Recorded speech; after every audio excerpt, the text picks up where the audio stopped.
Alors, tout d'abord, pourquoi on a intitulé cette table ronde de l'avenir de l'Europe? Quels idéaux pour quel destin? Comme vous le savez, en mai prochain auront lieu les élections européennes.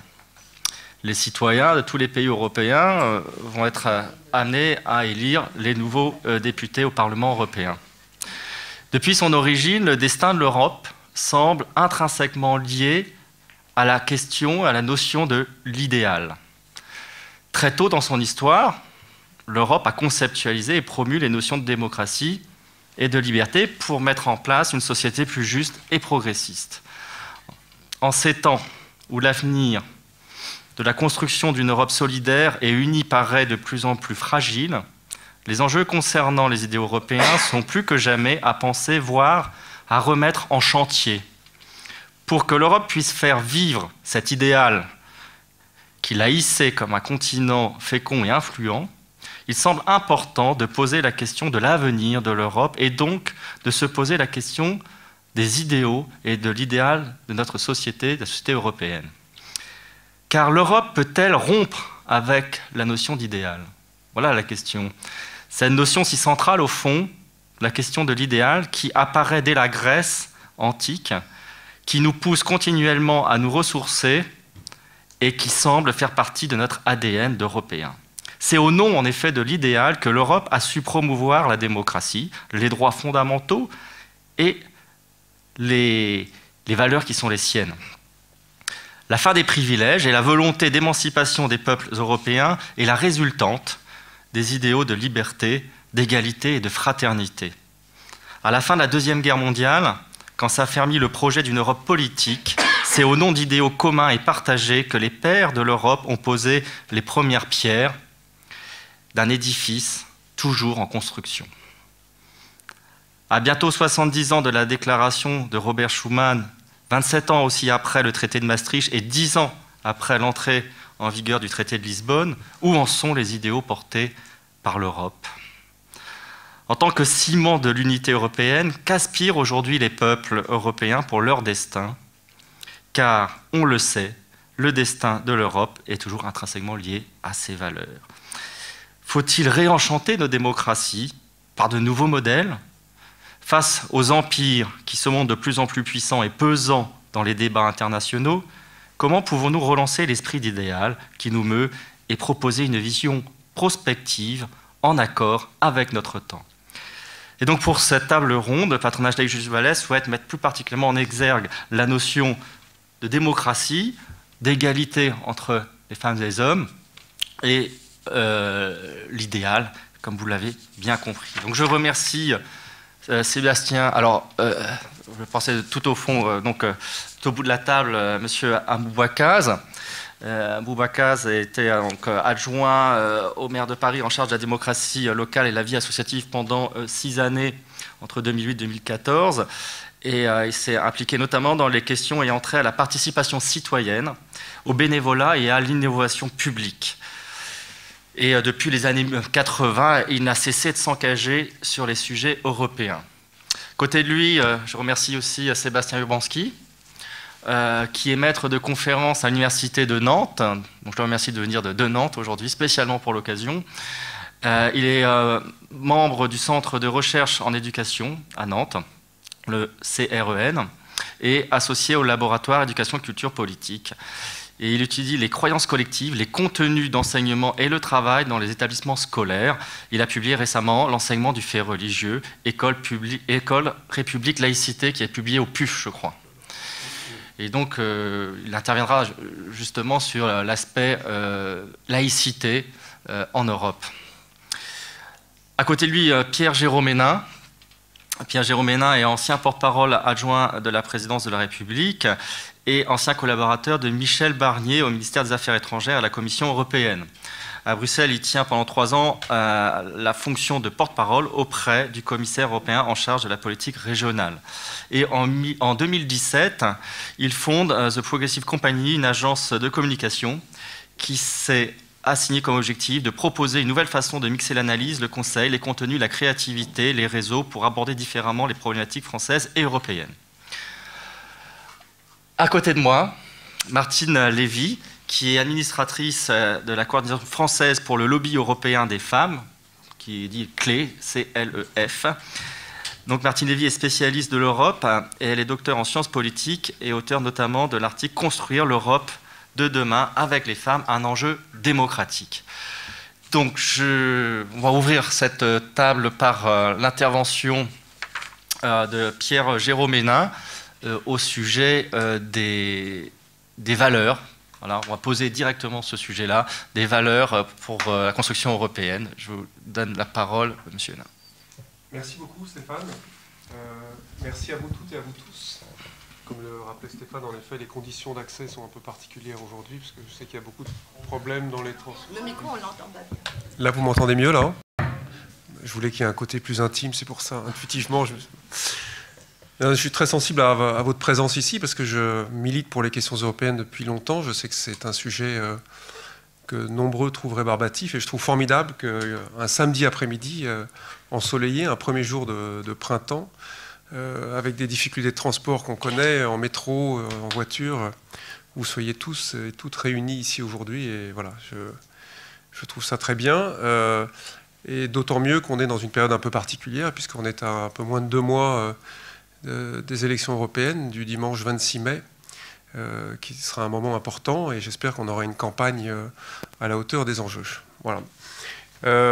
Comme l'a dit Stéphane, moi j'ai un parcours qui a été aux 2 tiers dans le public et puis un tiers dans le privé, avec un tropisme fort dans le public sur les questions internationales et européennes, tant à Bruxelles qu'à Paris, et dans le privé, je dirais dans la presse, les médias de manière générale, et aujourd'hui à la tête d'une agence de communication assez investie dans les questions européennes.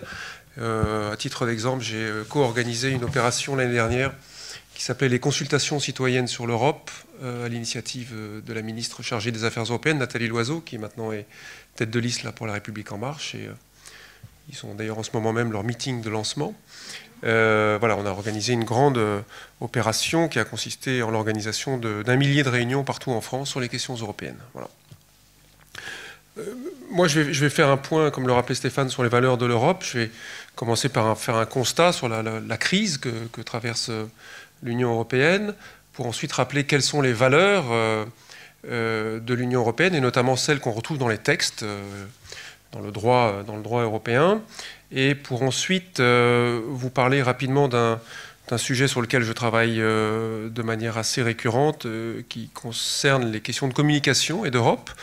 Et en fait, pour dire qu'il faut rappeler ces valeurs, mais on ne peut les rappeler que si un vrai débat s'installe, un débat participatif. Et on a ici, tout à fait au bout de la table, un spécialiste des questions de participation citoyenne. Donc je suis sûr qu'on pourra échanger avec lui sur ces questions. Et en cette période de campagne sur les questions européennes, il y a un certain nombre de conditions à respecter pour qu'on puisse avoir un vrai débat, et notamment sur les valeurs. Alors oui, on a une Europe qui est en crise depuis longtemps. Je pense que c'est une crise à la fois de sens, de légitimité, de communication, et aussi une crise des valeurs. Alors une crise de sens, c'est illustré par le fait qu'il n'y a pas ou plus de projet politique commun, une vraie dilution de l'esprit de groupe ou d'équipe entre pays, et surtout une incapacité à répondre, à mon sens, à la seule question qui vaille: que veut-on faire ensemble? Qui est la question majeure à mes yeux. Une crise de légitimité avec une remise en cause de la valeur ajoutée européenne, des contournements de l'institution Union européenne par certaines puissances étrangères, et au sein de l'Union européenne, une promotion opportuniste de l'idée nationale. Une crise de communication. Aujourd'hui, bien peu sont celles et ceux qui arrivent à répondre à 2 questions de base. Que fait l'Union européenne? Et au-delà, pourquoi faire? Il y a par ailleurs une confusion permanente entre information et communication, ce qui rejoint d'ailleurs quelque part la crise de sens que j'évoquais au début de mon propos, la différence entre l'information et la communication étant justement le sens. Et à cela, il y a une triple responsabilité, à la fois les institutions européennes, les médias et la classe politique. J'aurai l'occasion de revenir sur cette responsabilité dans la deuxième partie de mon propos. Alors il reste beaucoup à dire et à débattre sur les défauts de l'Europe, à commencer par une vraie réflexion sur les compétences réelles de l'Union, son fonctionnement démocratique, le dilemme légitimité-efficacité et le projet politique de l'édifice en construction. Pour ce faire, il est plus que temps de mettre fin aux hypocrisies qui inondent de façon permanente nos écrans, nos ondes et nos lectures. Généralement d'ailleurs pour mieux cacher les errements et l'absence de courage de nos prétendus responsables politiques et médiatiques. Et on peut espérer que cette campagne des élections européennes, une fois passées les questions de personnes, dans lesquelles on est encore beaucoup, pourra apporter des réponses positives à cela au travers d'un indispensable débat de fond et de qualité. Et ce dernier devra notamment nous rappeler combien il est aussi et avant tout question de valeurs en ces temps de Brexit et de remise en cause de principes fondamentaux par certains pays que d'aucuns qualifient de démocratie illibérale. Pour ce qui est des valeurs, un peu d'histoire rapidement. Depuis les années 50 jusqu'à l'adoption du traité de Maastricht, donc au début des années 90, puis celui d'Amsterdam, fin des années 90, la protection des droits fondamentaux était assurée par la Convention européenne de sauvegarde des droits de l'homme et des libertés fondamentales, communément appelée la Convention européenne des droits de l'homme. Le traité de Maastricht marque une étape importante puisqu'il permet de poser l'Union européenne comme une communauté de valeurs. Le traité précisant que l'Union respecte les droits fondamentaux tels qu'ils résultent des traditions constitutionnelles communes aux États membres. Avec le traité d'Amsterdam, quelques années plus tard, à la fin des années 90, la protection des droits fondamentaux est devenue l'une des pierres angulaires de la construction européenne. Et un tournant est marqué quant aux moyens d'intervention dont dispose désormais l'Union dans le suivi du respect des valeurs communes par les États membres, avec la possibilité notamment de déclencher des mécanismes de prévention et de sanctions, comme c'est le cas actuellement pour deux pays sur lesquels je reviendrai dans quelques instants. Au début des années 2000, on a adopté la Charte des droits fondamentaux et par là même s'est affirmée la volonté de renforcer le système de protection des libertés fondamentales dans l'Union européenne. Et au-delà du souci consistant à offrir une plus grande lisibilité des textes applicables en la matière, la démarche qui a animé les rédacteurs, tant les rédacteurs de la Charte que ceux du traité de Lisbonne, fin des années 2009, consistait également à développer le sentiment chez les Européens d'appartenir non pas à une organisation internationale seulement classique, mais aussi et surtout à une communauté de valeurs. Fixer clairement les valeurs fondatrices de l'Union était donc d'autant plus important que le respect de ces valeurs s'érige désormais comme une condition d'admission des nouveaux membres. Si l'entrée dans l'Union européenne puis l'exercice effectif des droits découlant des traités sont subordonnés au respect et à la promotion des valeurs communes, il est impératif que ces valeurs soient réellement fondamentales et incontestables. En adoptant la Charte des droits fondamentaux, l'Union a réaffirmé son attachement à ces valeurs communes que sont l'égalité, la liberté, la démocratie, valeurs qualifiées d'universelles et indivisibles par le préambule de cette Charte. L'inclusion de cette Charte, quelques années plus tard, à la fin des années 2000, dans le texte du traité de Lisbonne, constitue donc un pas décisif dans la politique de protection effective des droits fondamentaux, ce texte s'érigeant désormais réellement en texte de référence. Et à titre d'illustration, je vais vous faire lecture des deux articles du traité de Lisbonne. Il y a un article premier, une sorte de point de vue général, et ensuite l'article 1 bis et l'article 2 qui sont, donc en préambule, consacrés aux valeurs de l'Union européenne. Article 1 bis, l'Union est fondée sur les valeurs de respect de la dignité humaine, de liberté, de démocratie, d'égalité, de l'état de droit, ainsi que de respect des droits de l'homme, y compris des droits des personnes appartenant à des minorités. Ces valeurs sont communes aux États membres, dans une société caractérisée par le pluralisme, la non-discrimination, la tolérance, la justice, la solidarité et l'égalité entre les femmes et les hommes. Article 2. L'Union a pour but de promouvoir la paix, ses valeurs et le bien-être de ses peuples. L'Union offre à ses citoyens un espace de liberté, de sécurité et de justice sans frontières intérieures, au sein duquel est assurée la libre circulation des personnes, en liaison avec des mesures appropriées en matière de contrôle des frontières extérieures, d'asile, d'immigration ainsi que de prévention de la criminalité. L'Union établit un marché intérieur, elle œuvre pour le développement durable de l'Europe, fondée sur une croissance économique équilibrée et sur la stabilité des prix, une économie sociale de marché, compétitive qui tend au plein emploi et au progrès social, et un niveau élevé de protection et d'amélioration de la qualité de l'environnement, qui est un thème devenu absolument majeur. Elle promeut par ailleurs le progrès scientifique et technique, elle combat l'exclusion sociale et les discriminations, et promeut la justice et la protection sociale, l'égalité entre les femmes et les hommes, la solidarité entre les générations et la protection des droits de l'enfant. Elle promeut la cohésion économique, sociale et territoriale et la solidarité entre les États membres. Je reviendrai sur la solidarité. Elle respecte enfin la richesse de sa diversité culturelle et linguistique et veille à la sauvegarde et au développement du patrimoine culturel européen. Elle établit enfin une union économique et monétaire dont la monnaie est l'euro. Dans ses relations avec le reste du monde, elle affirme et promeut ses valeurs et ses intérêts et contribue à la protection de ses citoyens. Alors la définition de ces valeurs et principes est donc le fruit d'une évolution, je dirais même d'une quête de sens. Au départ, cette construction européenne se situait exclusivement sur un plan économique. Le traité de Rome de 1957 indiquait uniquement les sauvegardes de la paix et de la liberté. L'acte unique de 86, les États s'y déclarent décidés à promouvoir ensemble la démocratie en se fondant sur des droits fondamentaux. Ces valeurs constituent désormais des éléments de l'identité de l'Union et les États qui se portent candidats doivent les respecter. Au-delà des candidats, bien sûr, les États membres se sont engagés à les respecter et parmi elles, une me paraît particulièrement importante sur laquelle j'ai eu l'occasion de beaucoup travailler à la Commission européenne, c'est la solidarité. Je rappelle que l'Union européenne est le seul exemple mondial d'une solidarité financière institutionnalisée depuis de nombreuses années. Cette solidarité financière s'illustre notamment par ce qu'on appelle la politique régionale ou de cohésion, qui vise à faire en sorte que les régions européennes qui sont en retard de développement rattrapent ce retard pour rejoindre la moyenne du développement des autres régions européennes. Et évidemment, dans ces régions en retard de développement, vous avez par exemple les régions ultramarines françaises, les Outre-mer, vous avez les pays récemment rentrés dans l'Union européenne, les pays de l'Est, vous avez des régions grecques, vous avez des régions espagnoles, vous avez le Mezzogiorno italien, et ceci est la Corse, absolument. Et ceci, donc retard de développement par rapport à la moyenne européenne, et l'idée c'est de rattraper ce retard, notamment par le biais de projets économiques qui sont cofinancés par l'Union européenne. Et ce budget dédié à la cohésion, c'est presque 35% du budget de l'Union européenne, donc c'est considérable. C'est le deuxième budget après la politique agricole.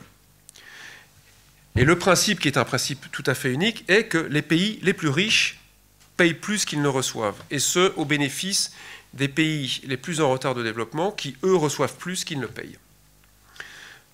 À titre d'exemple, il y a 2 ans, l'Allemagne avait un déficit de un peu plus de 8 milliards d'euros, donc elle payait 8 milliards de plus qu'elle ne recevait.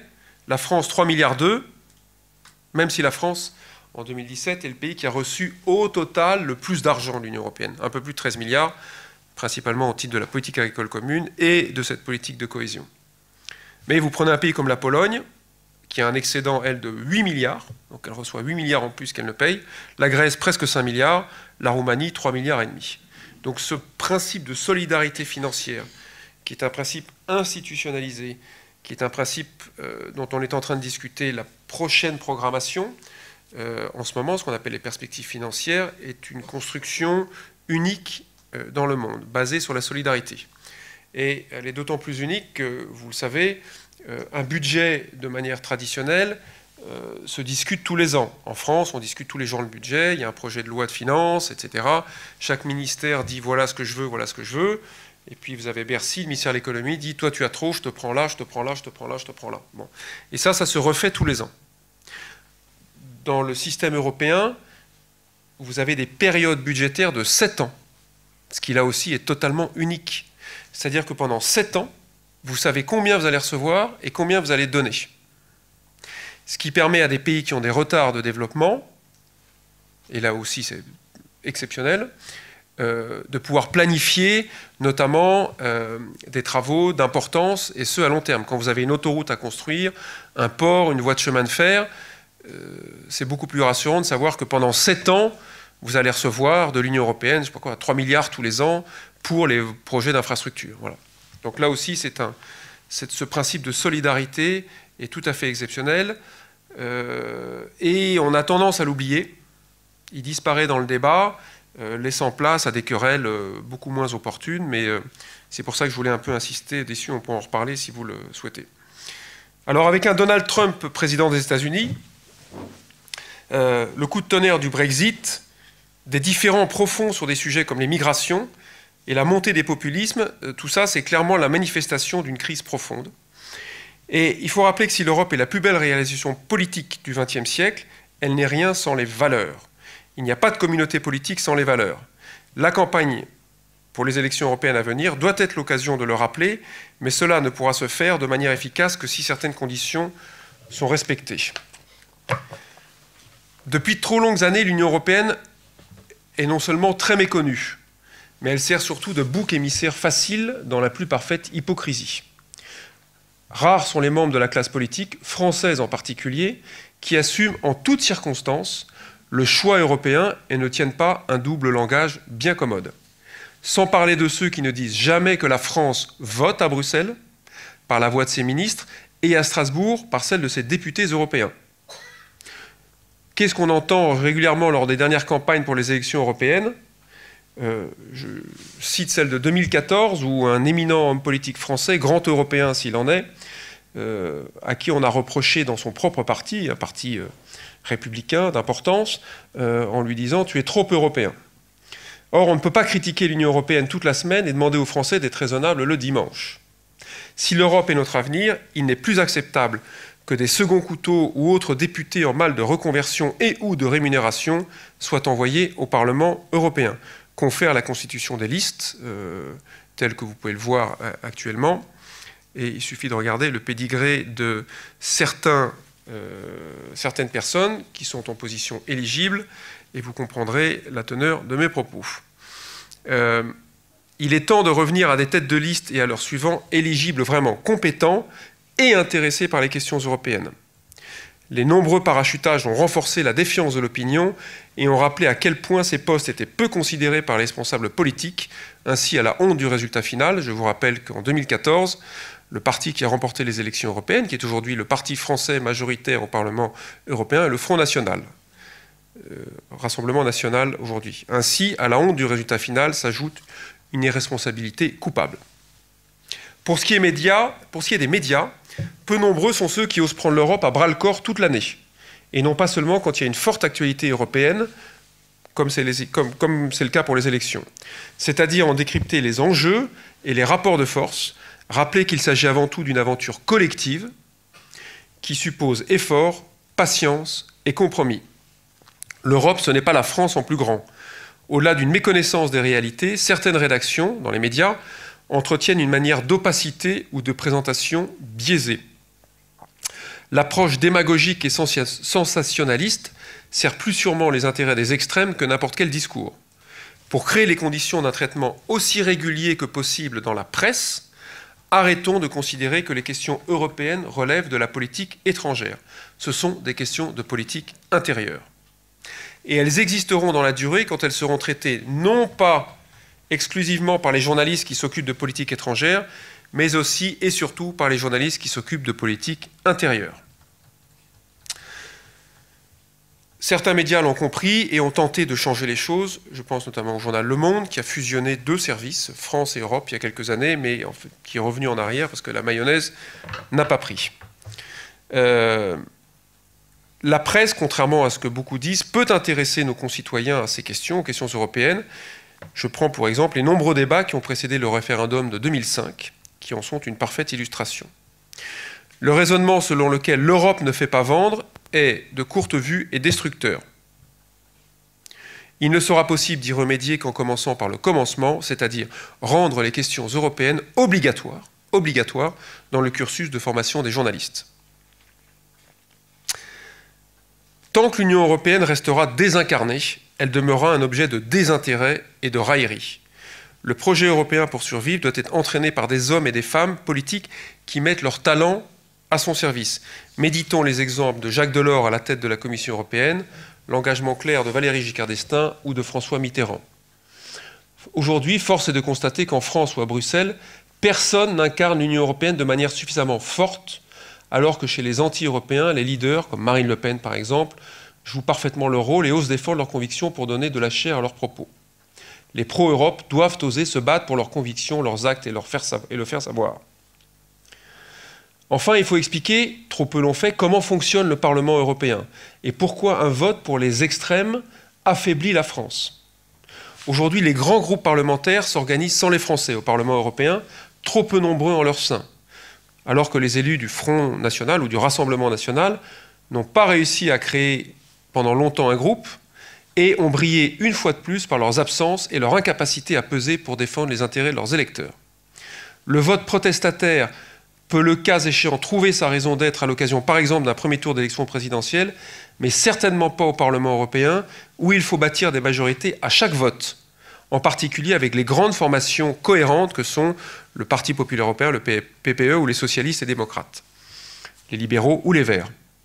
Résultat, ceux qui prétendaient voter pour soi-disant redonner à la France une vraie voix au chapitre n'ont fait, ne font et ne feront que l'affaiblir en diluant fortement sa présence au Parlement européen.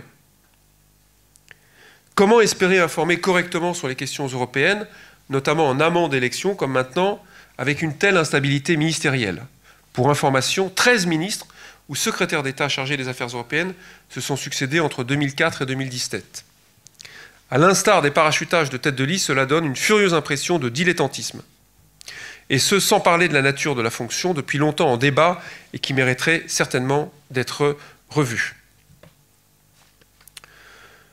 Enfin, qui va avoir le courage de dire que l'Union européenne ne fait pas tout et qu'en de nombreuses circonstances, elle a les ailes coupées par les équilibres entre gouvernements nationaux? Qui va rappeler que la Commission ne peut pas être tenue responsable de choix faits dans des politiques dont elle n'a pas la charge, comme la police, l'éducation ou la sécurité sociale? Qui va oser rappeler qu'une union monétaire sans coordination des politiques économiques est totalement vouée à l'échec? Qui va rappeler la nécessité d'une union politique qui regarde devant au lieu de se regarder le nombril? Qui va dire enfin des vérités qui fâchent, plutôt que de tenir un discours démagogique, voire populiste, pour des bénéfices immédiats bien stériles au regard des enjeux? Il est temps de tenir un langage de vérité et de renforcer les initiatives décodeurs qui permettent immédiatement de contrer les mensonges et autres affirmations fallacieuses. Mais le péché le plus mortel est l'incapacité à penser le siècle dans lequel nous sommes, ce siècle qui commence. 100 ans après le déclenchement de la Première Guerre mondiale, une bonne part des élites européennes se complaît dans le monde d'hier. Un monde centré sur l'Europe où n'existait aucun péril lié à la démographie mondiale, l'intégration inexorable de la planète, l'environnement ou les mutations de nos économies et de nos sociétés. Aujourd'hui encore, l'immense majorité des déclarations politiques visent à caresser dans le sens du poil et surtout à ne pas regarder la mutation ontologique que nous vivons. Cette révolution est d'une ampleur aussi forte que le passage des pays aux nations et la révolution industrielle. Elle exige de la vision et de la créativité pour prétendre anticiper les changements, favoriser l'intégration des politiques sans nier les nations et autres communautés culturelles, réformer profondément nos modes et pratiques démocratiques et nous former à des échanges interculturels de plus en plus inévitables. Il faut arrêter d'imaginer l'Europe comme une grande France et se mobiliser pour la faire passer de la déprime à la peur, à l'ouverture, la détermination et l'audace. Si ça continue, il faudra que ça cesse, disait l'humoriste. Nous appelons tous ceux, j'appelle tous ceux qui ne sont pas résignés, à reprendre leur bâton de pèlerin pour que soient chassés les fantômes du passé et du présent et que l'Europe redevienne un espoir collectif pour affronter paisiblement le monde de demain. Merci. Merci Pierre-Jérôme Hénin d'avoir posé là, vraiment d'emblée le sujet. Et maintenant, donc, je propose de continuer avec Sébastien Urbanski. Sur la question de la laïcité, évidemment qu'au patronage laïque, c'est sensible à cette question. Et la question de l'Europe, la fameuse question, est-elle laïque, est-elle chrétienne? Vous savez, fameuse question. Écoutez, voilà, je lance un peu la patate chaude. Je ne répondrai pas à cette question. Je peux la poser. Est-ce que vous m'entendez? C'est bon? Alors, je vais peut-être avoir un discours d'universitaire. J'espère que je ne vais pas vous embêter trop, parce qu'en fait, je devais participer aussi. Alors, ce que je voulais dire surtout, c'est que je suis désolé, je vais devoir partir vers 18h10. Je vais devoir m'enfuir parce que je devais participer à une table ronde qui devait avoir lieu avant. Et j'ai eu la mauvaise idée de prendre un billet Prums pour mon retour, qui, comme vous le savez, n'est pas échangeable. Voilà. Et voilà, donc j'ai mon train dans pas très longtemps. Alors, je vais vous proposer en fait une comparaison de plusieurs pays européens en termes de laïcité à l'école, de rapport entre enseignement public et religion. Je vais vous parler de quelques pays que je connais un peu, comme l'Irlande, la République tchèque ou l'Angleterre, et puis 2 pays que je connais beaucoup mieux, comme la France et la Pologne, puisque je suis, disons, j'ai une identité franco-polonaise, donc je connais particulièrement bien ce pays-là, la Pologne. Alors, pour commencer, je voulais faire peut-être un lien avec la présentation d'avant, l'idée de non-discrimination dans les idéaux de l'Europe. Ce que je vais essayer de vous montrer, c'est que, en fait, certains pays européens, certaines écoles financées par l'État en Europe, par les États européens, discriminent explicitement les élèves et leurs familles en fonction de critères religieux. C'est le cas notamment en Irlande, et c'est aussi un petit peu le cas en Angleterre, en Grande-Bretagne, plus précisément, ou plus globalement, même si en Grande-Bretagne, le problème est beaucoup moins aigu qu'en Irlande. Alors, ça pose la question ensuite de savoir est-ce que l'Union européenne ou est-ce que l'Europe est laïque? Alors, effectivement, certains intellectuels, certains universitaires répondent que oui, clairement elle est laïque, parce que la laïcité est plus ou moins mise en œuvre en Europe et l'idéal de liberté de conscience est plus ou moins respecté. Et puis, il y a d'autres universitaires qui répondent que l'affaire est beaucoup plus compliquée que ça. Alors, je vais commencer par... bon, la France, vous connaissez déjà pas mal. Vous savez que c'est un pays dans lequel, à l'école publique, les religions ne sont pas enseignées. On peut enseigner éventuellement le fait religieux à travers les disciplines scolaires, mais les religions en tant que telles ne sont pas enseignées. Alors ça, c'est lié évidemment à l'histoire française, la Révolution française, la Troisième République, etc. C'est lié aussi, on le souligne peut-être moins souvent, au fait que la France, les citoyens français sont très majoritairement sans religion. Ça facilite aussi culturellement une adaptation à un système laïque. On a d'autres pays en Europe, comme vous le savez, qui sont aussi assez peu religieux, où les citoyens majoritairement ne partagent pas une religion, et d'autres pays où c'est le contraire. Alors, comme premier exemple, je vous propose la République tchèque. C'est un pays où il y a, comme en France, une majorité de personnes sans religion. Et dans ce pays-là, les écoles... alors d'abord, la Constitution dit clairement que la liberté de conscience est respectée, doit être respectée, que chacun a le droit de changer sa religion, de ne pas en avoir, de quitter une religion, etc. Et en principe, dans les écoles publiques, il n'y a pas non plus, comme en France, de cours de religion en tant que tel. Mais la situation est un peu différente de la France parce que si cette famille, dans le cadre d'une école publique, demande un cours de religion, alors il peut être organisé dans le cadre de cette école. Et dans ce cas, les représentants religieux, prêtres, imams, rabbins, etc., qui font ce cours sont rémunérés par l'État. Donc voilà, la question, évidemment, je ne vais pas y répondre. Est-ce que c'est laïque? Est-ce que ça correspond à des valeurs de laïcité européenne? Bon, là, je pense qu'on peut discuter. D'un côté, c'est laïque, effectivement, parce que, en principe, les écoles publiques n'organisent pas de cours de religion, mais d'un autre côté, c'est peut-être moins laïque, puisque c'est sur l'impôt public que seront rémunérés des représentants religieux, qui, par définition, sont plutôt des personnes privées, enfin qui représentent un certain groupe particulier de citoyens, et donc certains pourraient dire que ce n'est pas laïque. Bon, la question, la question là, elle est ouverte. Par contre, en ce qui concerne l'Irlande, je serais tenté de dire que clairement, ce n'est pas un pays laïque en ce qui concerne l'organisation des systèmes scolaires. D'abord parce que 90%, plus de 90% des écoles financées par l'État sont catholiques. Et ces écoles ont le droit de discriminer clairement, c'est la loi qui le dit en Irlande, ont le droit de choisir les élèves en fonction de leur religion. C'est-à-dire qu'une école catholique a le droit de dire très clairement, voilà, j'ai un dossier avec un élève qui est musulman, parce qu'on peut le demander dans le dossier, ou qui est sans religion, eh bien je le refuse parce que ça ne correspond pas à l'éthos de notre établissement. Donc ça conduit à des situations un peu absurde parce que ça veut dire que si vous êtes citoyen irlandais et qu'admettons vous êtes juif, on va dire, eh bien vous allez payer des taxes qui vont servir à faire fonctionner une école qui va pouvoir refuser votre enfant.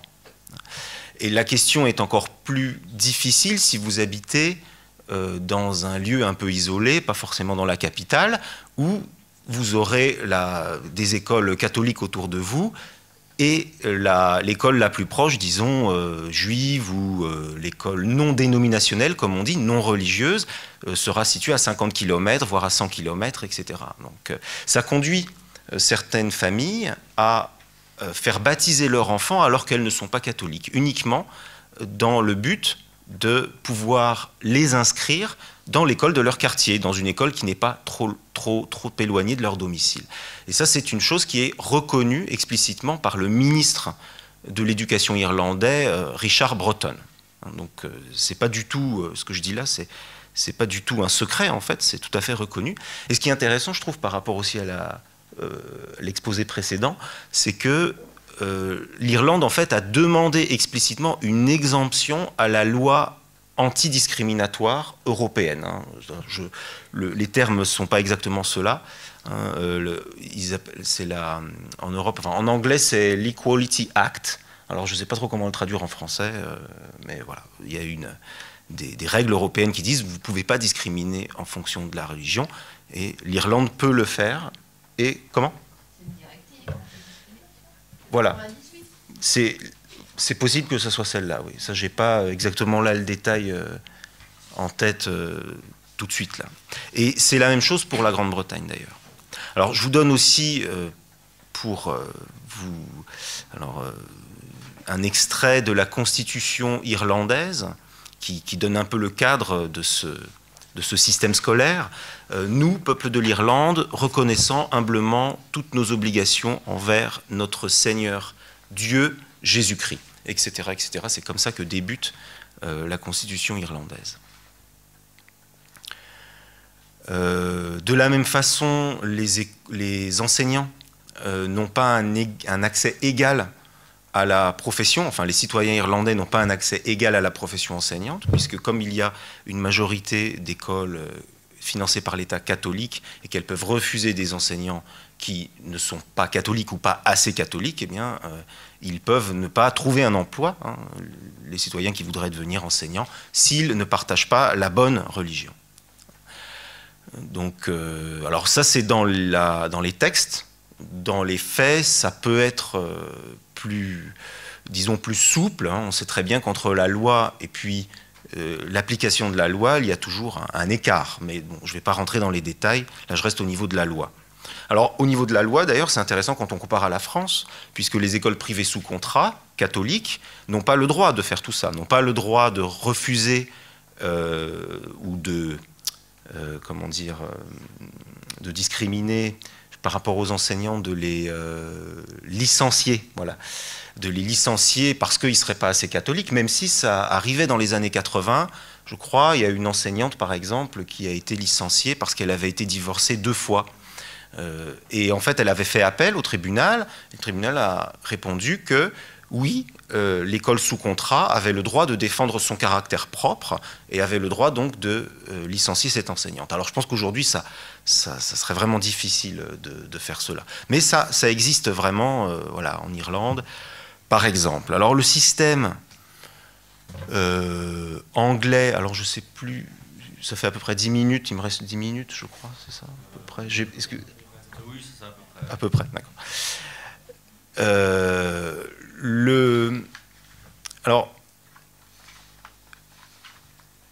le système anglais est assez similaire Là, je peux vous donner par exemple un extrait de ce que dit le ministère de l'Éducation. Clairement, c'est écrit donc en 2010. Le ministère de l'Éducation britannique dit « Les écoles financées par l'État sont dispensées de respecter la loi sur la non-discrimination sur critères religieux ». De la même façon, il est écrit officiellement « Une école religieuse peut utiliser des critères religieux pour décider quels enfants peuvent être admis ». Alors, pour nuancer quand même, hein, ça c'est uniquement dans le cas où il y a plus de demandes pour entrer dans l'établissement que de places dans l'établissement. C'est-à-dire que quand il y a des places libres, les écoles religieuses sont obligées d'accueillir tout élève, quelle que soit sa religion. Donc voilà. On pourrait rentrer dans les détails, mais ça serait trop long, évidemment. Ensuite, quelque chose qui peut nous sembler un peu étonnant, peut-être aussi, en Grande-Bretagne, vous avez l'idée de collective worship, c'est-à-dire de cultes religieux qui doivent être organisés. Alors non, de cultes, mais si, il est précisé que ces cultes doivent être religieux, qui doivent être organisés donc dans toutes les écoles financées par l'État, même si elles ne sont pas religieuses. Même les écoles non dénominationnelles doivent organiser un collective worship, des cérémonies. Et ces cérémonies, il est écrit aussi sur les documents officiels du ministère, doivent avoir un caractère, alors je vous dis en anglais, c'est assez intéressant, wholly or mainly of a broadly Christian character, excusez mon accent, c'est-à-dire totalement ou majoritairement, ces cérémonies doivent avoir un caractère globalement chrétien. Hein. Vous avez wholly, mainly et broadly. C'est assez flou en fait, puisque en fait, je pense que ce flou il est lié au contexte, puisqu'on sait très bien que, contrairement peut-être à l'Irlande, en Angleterre, les familles sont beaucoup plus sécularisées, le pluralisme culturel et religieux est beaucoup plus fort, donc on sait très bien qu'on ne peut pas imposer aux enseignants de pratiquer des cérémonies complètement chrétiennes. Voilà. Alors, sachant qu'aussi, les familles peuvent demander une dispense pour que leur enfant n'assiste pas à ces cérémonies. Alors là, on a quand même un grand écart, là, par contre, en Angleterre, entre la loi, ce qui est dit dans les documents officiels et ce qui est pratiqué. Beaucoup d'établissements, tout simplement, ne respectent pas la loi, mais la loi existe encore, en fait. C'est un petit peu une spécificité britannique, on va dire. Il y a beaucoup de choses qui restent dans les documents officiels qui ne sont plus suivis, un peu comme, par exemple, le fait que l'Angleterre soit une religion, soit un État avec une religion d'État. Vous savez, officiellement, c'est bien le cas. Pourtant, l'anglicanisme.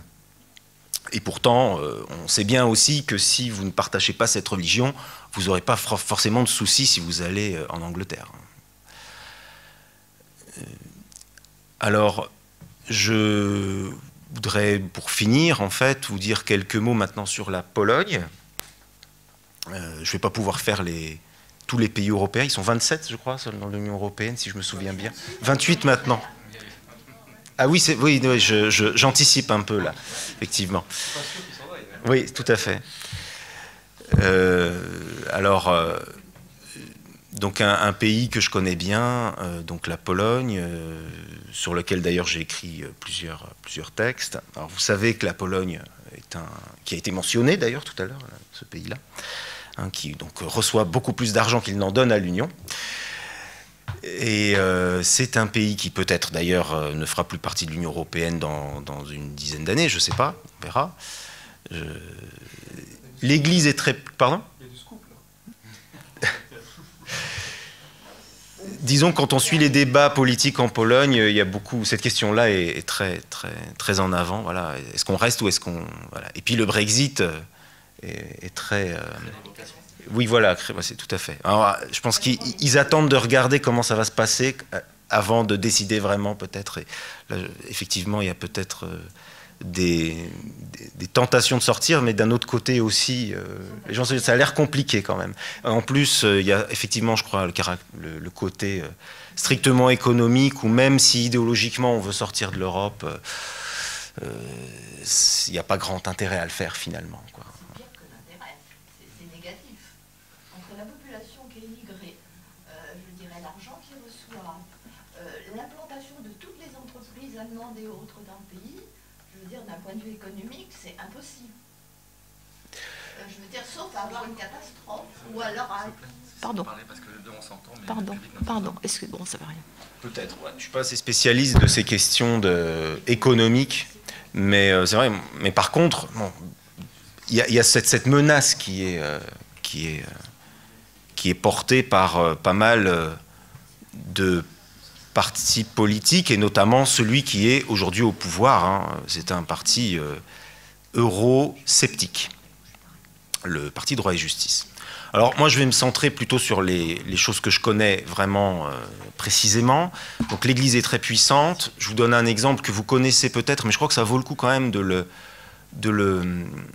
rappeler, et aussi de vous dire vraiment très précisément comment ça se passe, parce que là je connais vraiment très bien.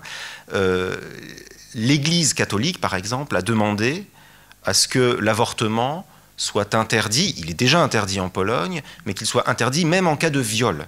Ce qui serait une première en Europe, en fait, hein, parce qu'en Irlande, ça a été plutôt libéralisé, et là, on veut encore resserrer la vis. Et pour être vraiment très précis, il faut savoir que ce n'est pas le gouvernement qui a demandé ça. Le gouvernement a suivi le souhait de l'Église. C'est vraiment l'Église catholique polonaise qui a dit à Jarosław Kaczynski, pour aller vite, hein, qui a été aidé par l'Église lui-même pour gagner les élections, lui a dit, voilà, il faut présenter un tel projet de loi qui finalement n'est pas passé grâce aux manifestations des femmes en noir. Mais voilà, c'est pour vous dire vraiment le dogmatisme de l'Église polonaise, qui n'est pas qu'un mythe, c'est pas qu'un stéréotype, c'est vrai, je vous le promets. Bon. Je peux vous le prouver, voilà. Alors, de la même façon, le dogmatisme, il peut se voir dans le fait, sur le terrain scolaire, que dans les documents officiels de l'épiscopat polonais, il est dit que tout catholique polonais a l'obligation d'inscrire son enfant au catéchisme scolaire. C'est-à-dire que le catéchisme en paroisse ne suffit pas. Il faut, si vous êtes catholique, l'inscrire votre enfant au catéchisme scolaire. Ce qui veut dire globalement que si vous êtes citoyen polonais, catholique, et que vous considérez que le lieu pour le catéchisme, c'est pas l'école, le lieu, c'est la paroisse, parce qu'à l'école, la religion, vous pensez qu'elle n'a pas sa place à l'école, vous êtes quand même, d'après l'épiscopat, dans l'obligation de l'inscrire, votre enfant, à l'école, au catéchisme, sinon vous n'êtes pas un bon catholique, en quelque sorte. De la même façon, alors là, je ne sais plus, mais il me semble que très très bientôt, c'est vraiment dans les tuyaux, il y aura une note de religion au baccalauréat, mais qui n'est pas une note de connaissance des religions, mais vraiment une note de religion, avec les dogmes qui vont avec, et il faut y croire. Et puis voilà, le parti au gouvernement, comme vous le savez peut-être, est toujours à peu près en tête dans les sondages, et toujours du succès, malgré ces éléments que je viens de mentionner. Je vous donne un exemple d'une résolution du Parlement polonais qui a été votée en 2017, pour vous donner un peu l'ambiance, du Parlement polonais, je dis bien, par le dévoilement d'un mystère accompagné d'un spectaculaire miracle solaire, la Mère de Dieu rappela la vérité évangélique, les hommes en vérité n'ont besoin que de Dieu Tout-Puissant qui nous a créés pour lui. C'est très fort comme formulation, puisque non seulement c'est religieux, mais là c'est vraiment très dogmatique, parce que non seulement voilà, il s'agit d'une croyance religieuse, mais il est même dit que, par exemple, les hommes sont créés pour Dieu, pas par Dieu, mais pour Dieu Tout-Puissant. Nous existons pour Dieu. Voilà. Alors, je vous donne juste un exemple pour finir, des manuels d'histoire polonais, pour montrer quelles conséquences ce cadre politique et culturel peut avoir à l'école, publique donc. Alors, par exemple un manuel d'histoire. Alors, d'abord, je vais quantifier un peu. Ça concerne en fait le passage que je vais vous citer concerne à peu près 70% des manuels d'histoire polonais pour l'école publique. Et voilà, voici l'exemple qui concerne un chapitre sur les débuts du christianisme. Jésus a confirmé son... Alors là, je suis obligé de traduire, excusez-moi. Son enseignement avec des miracles comme ressusciter des morts, comme soigner des maladies terminales. Après la mort et la résurrection de Jésus-Christ, les apôtres sont allés en direction du monde pour clamer le nouvel évangile. Après la résurrection et l'ascension du Maître, ses adhérents commencèrent à former des communautés chrétiennes. Vous voyez, ce n'est pas du contenu historique, alors qu'on est pourtant en cours d'histoire, pas donc en cours d'histoire auquel tous les élèves doivent obligatoirement assister, bien sûr, qu'ils soient catholiques ou pas. Voilà. Merci pour votre intervention. Et en effet, on compte sur on ne sait pas tout, les pays européens sont nombreux, on les a dit, 28. C'est vrai qu'on ignore beaucoup des pratiques, notamment de l'école, et on voit les disparités qu'il peut y avoir entre la Pologne ou l'Irlande et la France. On connaît mieux évidemment ici. Donc je propose de continuer aussi. Autre grande valeur, s'il en est, c'est l'égalité entre les femmes et les hommes, et puis la place des femmes dans la construction européenne. Et donc je cède la parole à Martine Lévy pour ce sujet. Merci, bonjour à tous.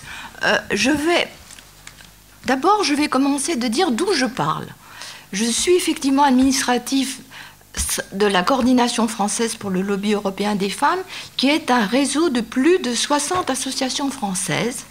Je suis aussi la déléguée Paris du Forum Femmes Méditerranée, qui est un membre fondateur de la Fondation des femmes de l'Euro-Méditerranée et chef de file de la Fondation Annaline, c'est-à-dire des organisations qui sont ouvertes et qui partagent la culture, qui est en constante réinvention. Donc on est dans une dynamique, si vous voulez, d'ouverture par rapport à l'exposé qui a été fait. Par ailleurs, je suis aussi une féministe engagée depuis un demi-siècle dans la fabrication et l'évaluation des politiques d'égalité entre les femmes et les hommes. Ça, c'est mon aspect professionnel, je dirais.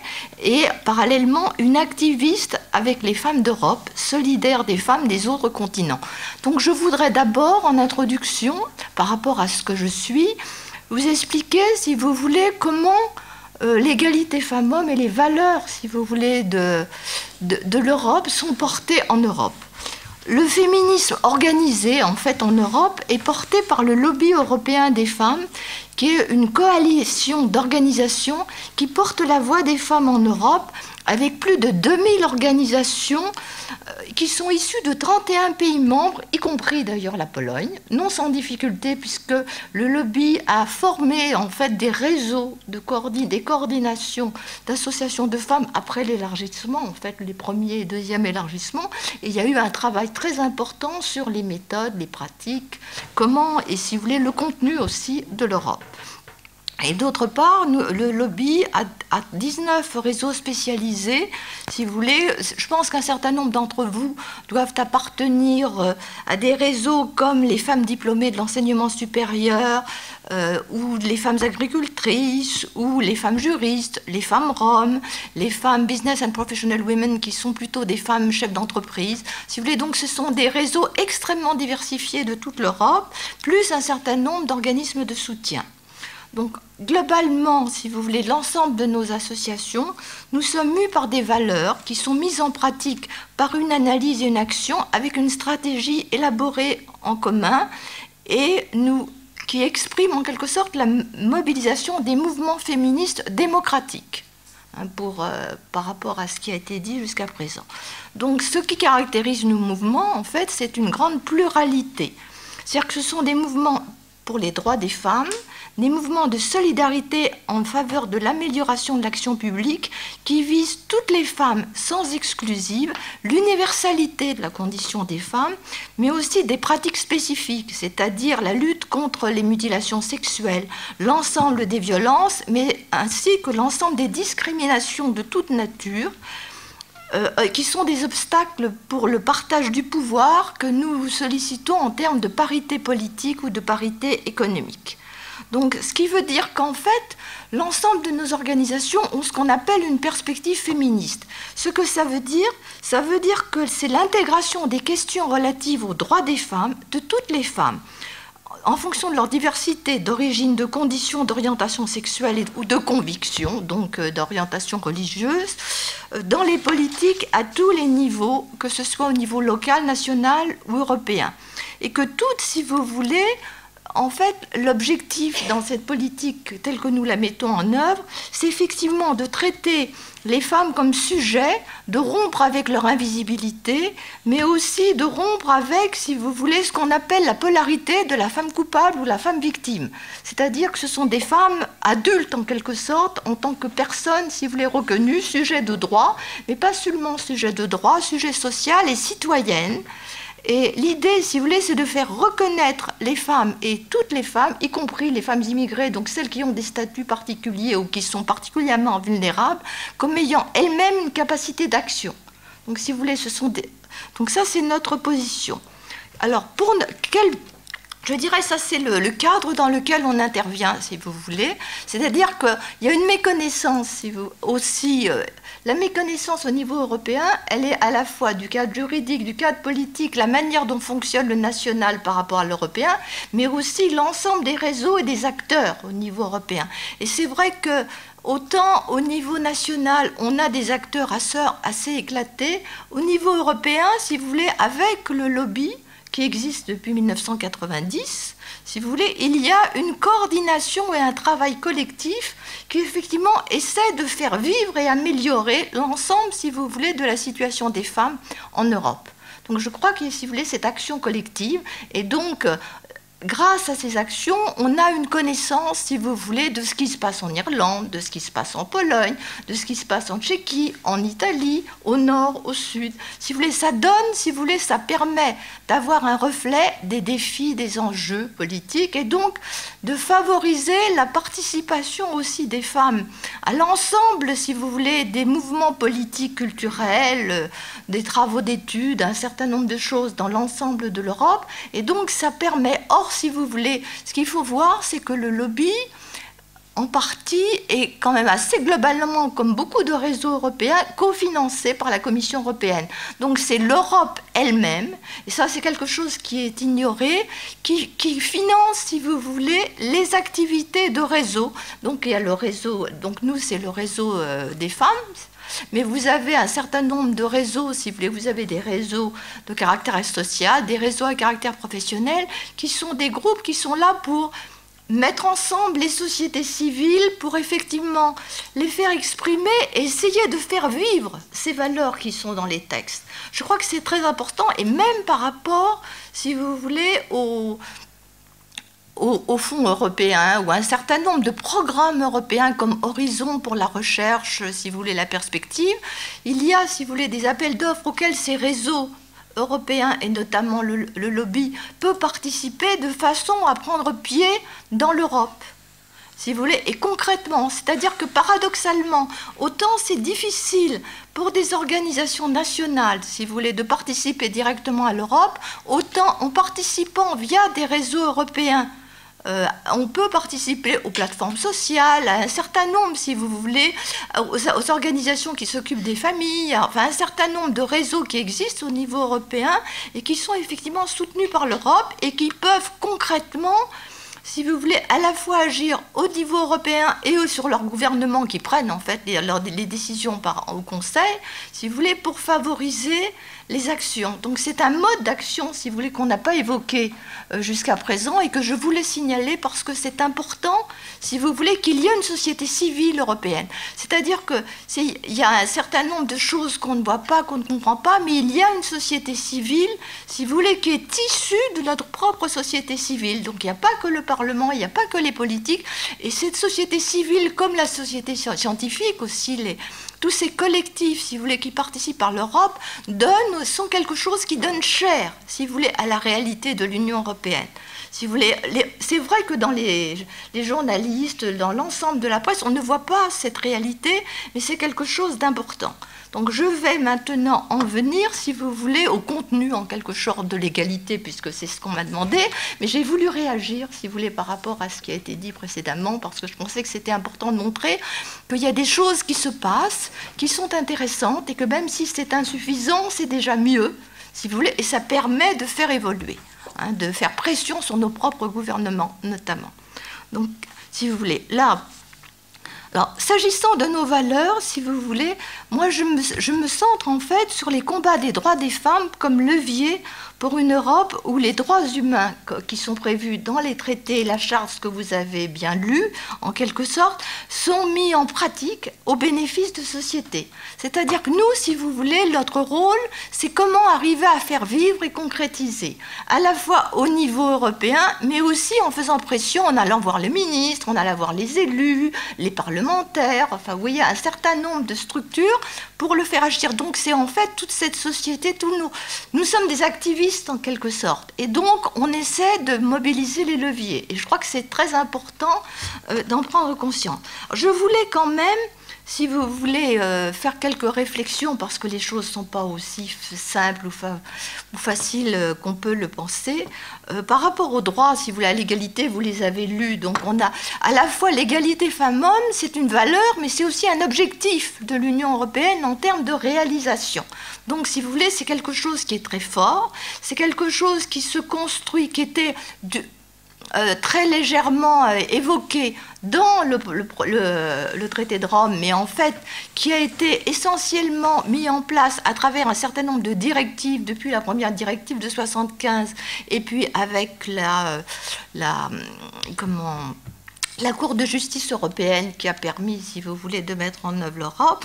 Et si vous voulez, ce qui caractérise la conception de l'égalité de l'Union européenne par rapport à d'autres pays et notamment par rapport à la conception française, c'est que c'est si vous voulez, la conception de l'égalité femmes-hommes en Europe est une conception transformatrice de la société.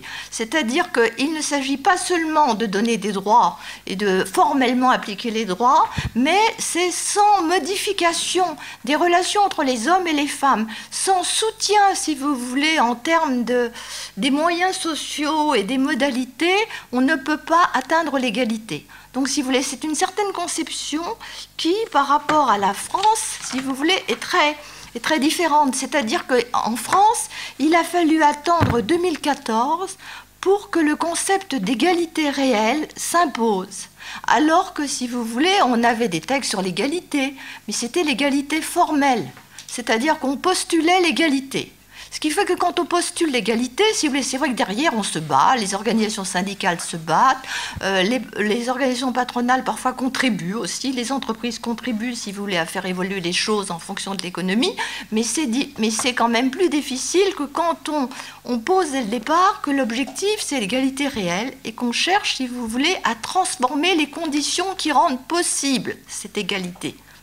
Et notamment à la fois dans les entreprises, dans les services que la société offre, mais aussi dans les relations entre les hommes et les femmes. Et après, vous tirez le fil de l'égalité, si vous voulez, de niveau économique, à la lutte contre les violences, les stéréotypes. Enfin, ça permet, si vous voulez, de couvrir l'ensemble du champ de la politique et de l'égalité des droits, même si au départ, en principe, c'est une égalité qui est plus économique.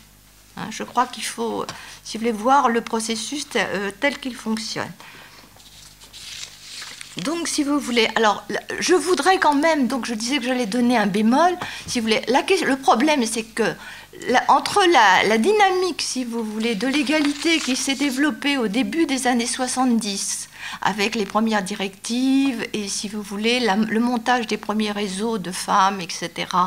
Et puis, aujourd'hui, on s'aperçoit, si vous voulez, qu'effectivement, il y a une évolution dans laquelle la construction juridique est toujours aussi forte. En revanche, les services même de la Commission, le Conseil, si vous voulez, ont une conception utilitariste, je dirais, de l'égalité. Et je crois que c'est important, et c'est contre ça que l'on lutte, en quelque sorte, si vous voulez, dans nos organisations, c'est-à-dire qu'on justifie l'égalité par la performance économique et par la contribution à la croissance. Si vous voulez, c'est important la croissance, c'est important la productivité pour la prospérité de l'ensemble de nos pays.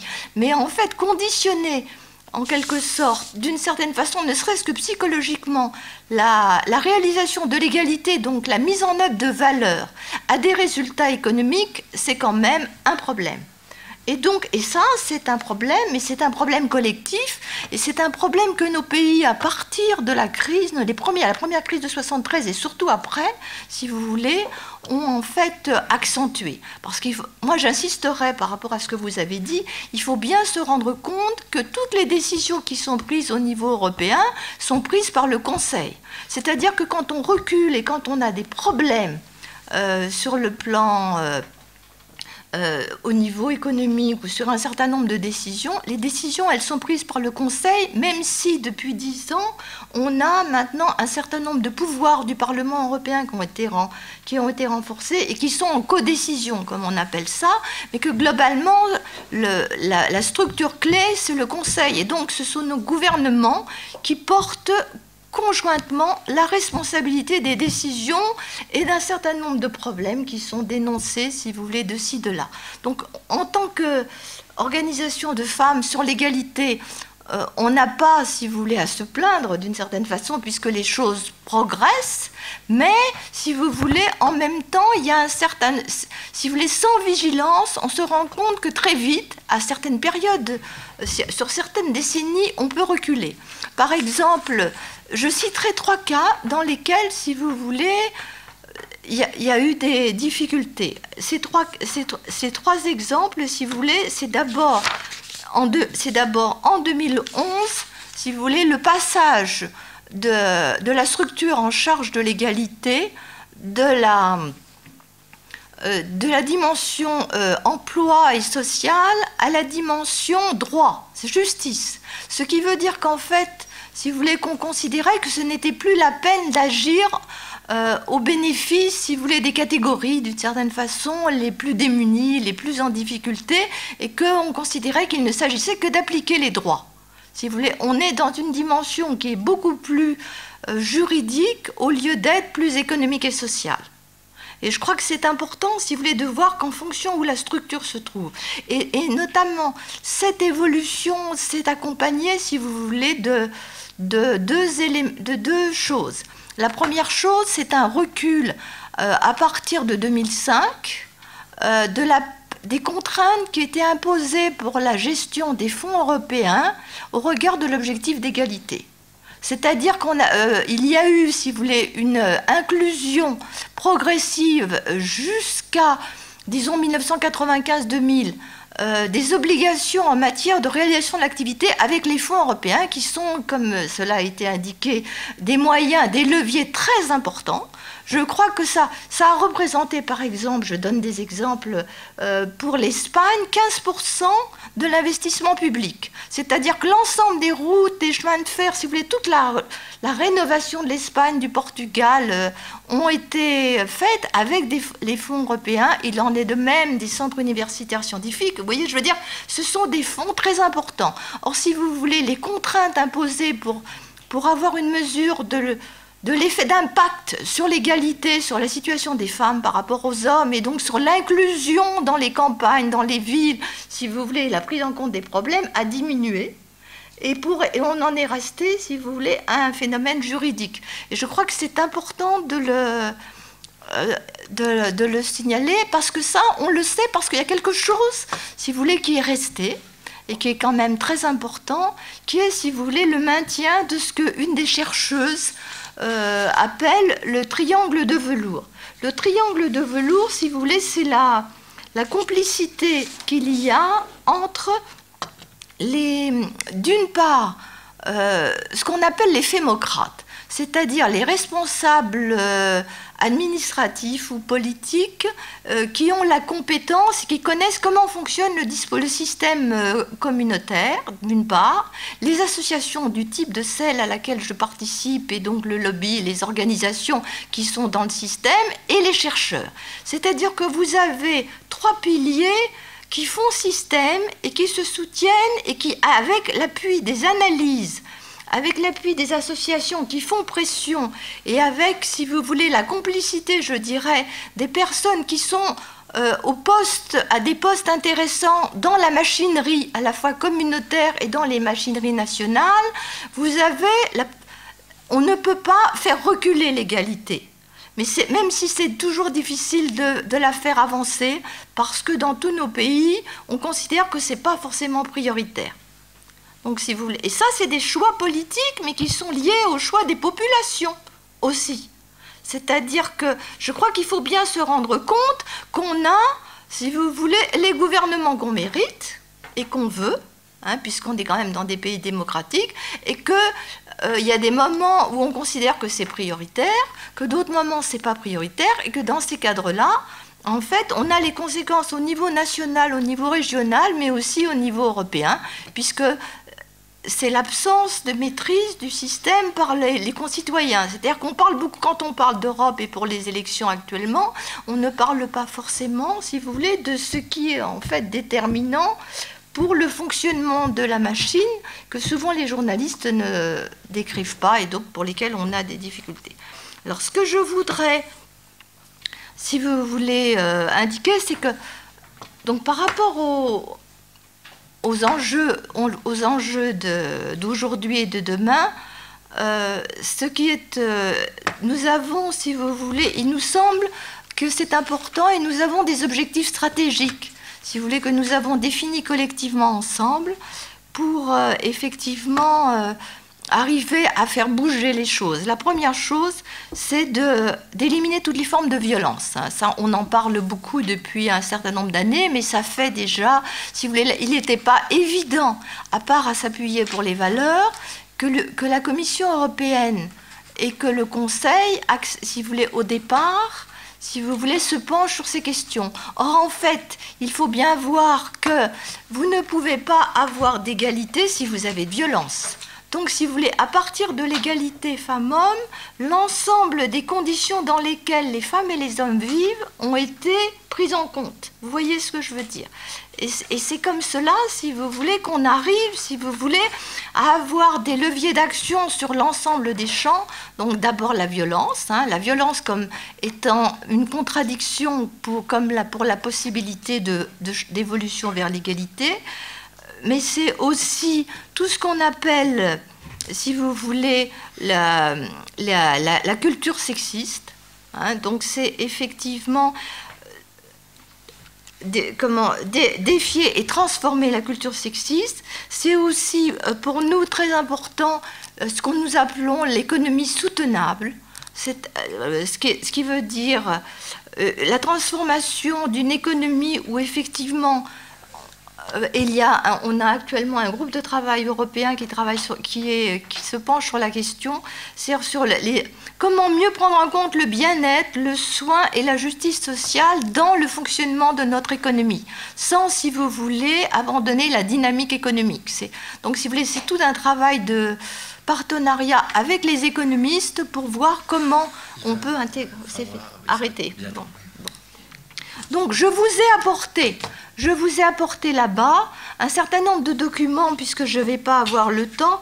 Nous avons fait un manifeste, si vous voulez, qui, effectivement, sur le processus décisionnel, sur l'indépendance économique, sur la violence et sur la sécurité et la dignité, et c'est, si vous voulez, propose des choses très concrètes, et je voulais pas rentrer dans le détail, parce que c'est, si vous voulez, c'est un peu précis et un peu compliqué en fait à délivrer comme ça. Je voulais juste passer 2-3 messages.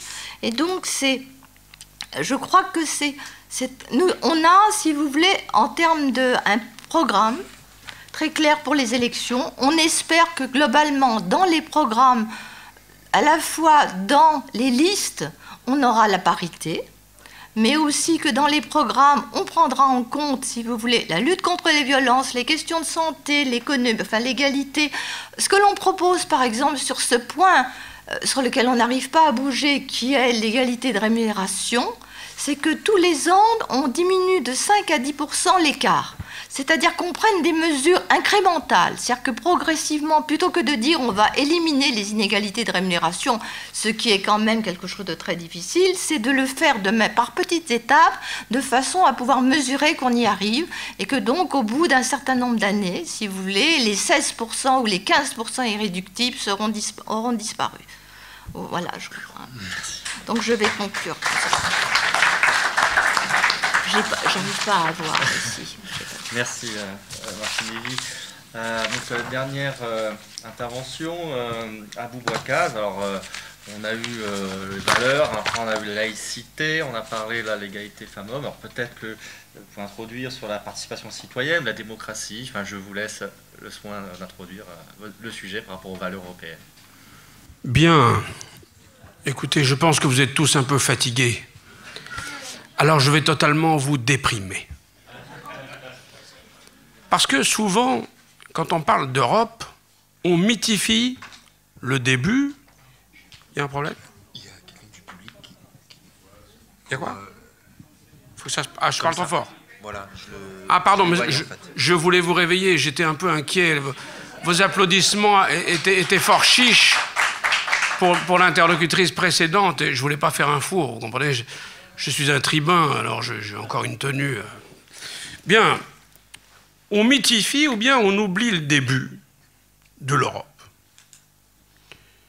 L'Europe est la fille de l'angoisse. La fille de l'angoisse d'un champ de ruines. Quand je me définis, moi, je dis que je suis un cosmopolite patriote. Je suis le seul, d'ailleurs, ici, d'origine extra-européenne. C'est pour ça que j'en parle à mon aise. J'ai choisi l'Europe. Et j'ai choisi l'Europe parce que l'Europe est une remédiation d'un suicide civilisationnel. C'est ça, l'Europe. C'est pas 3-4 démocrates chrétiens qui se réunissent et qui disent on va faire la paix. Ça, c'est des histoires pour les enfants. La vraie vérité, c'est 45 millions de morts en 1945, les Américains qui restent sur le continent et qui poussent les Français et les Allemands à se réconcilier avec probablement l'idée de faire barrage aux Soviétiques. Mais c'est cette idée-là qui a été rattrapé par des dirigeants éclairés, souvent frontaliers d'ailleurs, souvent des gens qui avaient pris les guerres de plein fouet, pour porter cette construction avec comme finalité première la construction de la paix. L'Europe, c'est 70 ans de paix. C'est quasiment inédit. Alors évidemment, pour ceux qui ont vécu moins de 70 ans, bon, c'est leur univers. Et ils ne prennent pas 2 secondes pour réfléchir. Parce que, comme disait Jean Ferrat, le sang sèche vite en entrant dans l'histoire. Mais l'Europe, c'est d'abord la paix. C'est encore, oserais-je dire, la paix. L'Europe, c'est aussi un socle de valeurs, et les interlocuteurs précédents en ont discouru savamment, je ne vais pas revenir dessus, mais c'est un écosystème unique au monde, et je viens à l'essentiel de mon propos, c'est un écosystème percuté par le monde. Or, l'Europe a une difficulté qui m'a sauté au visage dans les années 95. L'Europe est incapable de gérer l'événement. Elle a un retard systématique à l'allumage dès qu'il y a un input, une sollicitation extérieure. C'est comme ça qu'on a été indigent sur le génocide rwandais, c'est comme ça qu'on a été indigent sur la question yougoslave, et c'est comme ça qu'on continue d'être indigent dès lors qu'il est question d'affaires étrangères ou de défense. En dehors de la France, qui a sa propre souveraineté, on a sous-traité le tragique aux États-Unis. Et d'ailleurs, ce qui se passe en ce moment, c'est une sorte de demande d'une facture des États-Unis. Donc, on voit bien que l'Europe est un bateau sans réel gouvernail, et l'Europe est confrontée à un monde qui évolue à vitesse grand V. Je ne vous parlerai pas de Trump, tout le monde vous en parle, mais le Trumpisme, et c'est bien malheureux, survivra à Trump. C'est-à-dire que les États-Unis vont de plus en plus quitter notre zone et se concentrer sur leur grand enjeu, qui est leur confrontation avec la Chine. La Chine, quant à elle, est entrée dans le monde de manière concrète, palpable, en 2001, au moment où elle est entrée à l'OMC. Et entre 2001 et aujourd'hui, son PIB a été multiplié par 8. C'est vous dire l'extraordinaire puissance encore en émergence de la Chine. Et derrière la Chine, il n'y a pas seulement de l'argent. Il y a un point de fixation, un point d'attraction pour tout un tas de zones géographiques auxquelles il fut un temps où l'Europe avait appris à parler, mais auxquelles, le moins que je puisse dire, est qu'elle parle peu ou mal. À l'extérieur de nos frontières, la Chine est un point d'attraction pour des tas de pays africains qui aspirent au développement. Mais vous l'avez constaté ces derniers jours, bien plus près de nous, puisque l'Europe, pour l'instant, est incapable de juguler l'attraction de la Chine pour la Grèce, l'Italie, et plus dangereux, parce que plus loin de nos perspectives, mais extrêmement stratégique, les Balkans. Alors, si ça n'était qu'une histoire d'argent, on pourrait prendre son temps. Mais il s'agit de beaucoup plus que cela. Il s'agit du contrôle de nos appareils productifs. Il s'agit du contrôle de nœuds stratégiques de notre développement ou de notre souveraineté. Peut-être avez-vous vu que la Chine avait acheté une entreprise allemande de robotique qui s'appelle KUKA, tout à fait stratégique pour l'Allemagne, avait promis de ne pas débarquer le PDG, et dès que l'entreprise a été achetée, évidemment, elle est revenue sur sa promesse, si bien qu'un fleuron de la robotique allemande est désormais entre les mains de la Chine.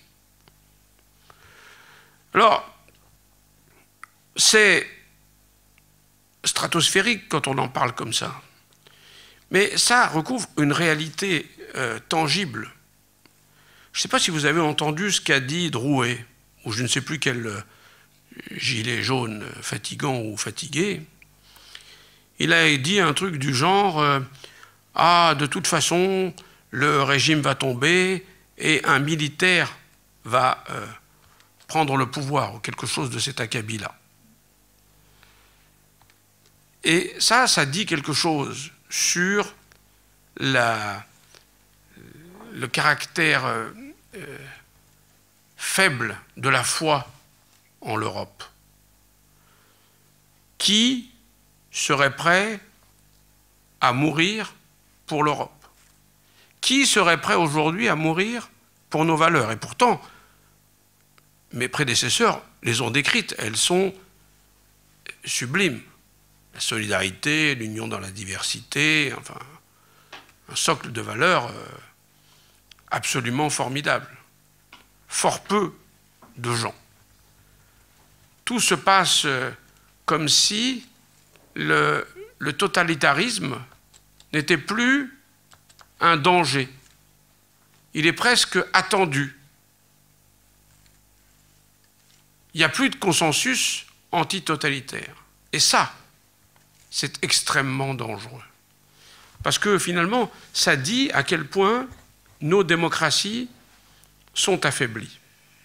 Et c'est un tenant de la démocratie participative qui vous le dit. Pourquoi? Parce que la démocratie participative, on la prend souvent en mettant la charrue avant les bœufs. On fait croire aux gens qu'il n'y a pas de sachant, qu'on est tous égaux, que, après tout, chaque point de vue se vaut, qu'il n'est pas besoin de l'étayer. On fait des référendums pour trancher de tout. C'est la caricature, c'est l'Italie avec le mouvement 5 étoiles. Et évidemment, on ne tranche de rien. Pourquoi? Parce qu'en réalité, pour qu'une démocratie participative fonctionne, il faut l'appuyer sur un gigantesque atelier de formation des citoyens à l'élaboration de la décision publique. Sinon, on est dans le baratin. Sinon, on est dans l'escroquerie. Et sinon, on est dans du totalitarisme light. Et c'est le danger qui nous guette.